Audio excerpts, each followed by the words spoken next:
Last Thanksgiving, my wife and I drove out to her parents' place in rural Virginia.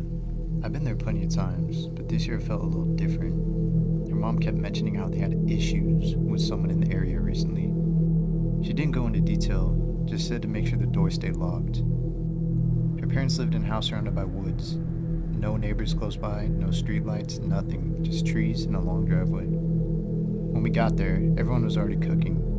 I helped bring in groceries, and almost immediately I noticed something strange. Her dad kept looking out the kitchen window, not casually, like he was checking for something. Every few minutes, same direction, same expression. I asked him if everything was okay. He said, "Yeah, just keeping an eye out." Then he changed the subject.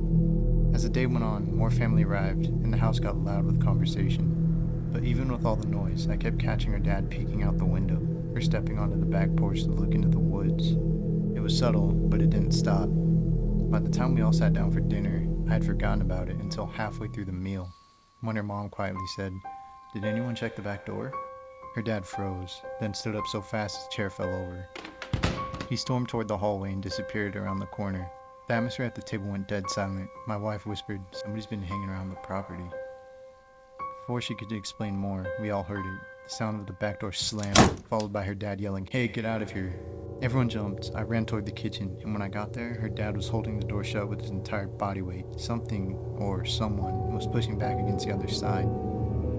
He shouted at me to lock the bolt. When I reached for it, I saw a hand. A dirty, pale hand slid through the gap in the doorway. The fingers clawed at the edge of the door frame like they were trying to pry it open. I slammed the bolt down and the pressure stopped almost immediately. But then we heard heavy footsteps running across the wooden porch. Her dad grabbed a flashlight and we all followed him to the living room where the big windows overlooked the backyard. For a second, nothing, just darkness. Then a flashlight caught the movement near the tree line, a man sprinting into the woods. No coat, no bag, no car anywhere, just a stranger who had been trying to force his way into a house full of people.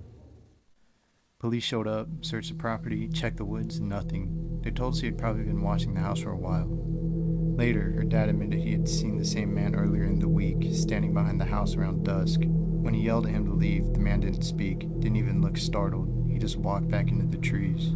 We finished dinner, but the mood never came back. Everyone kept glancing at the windows.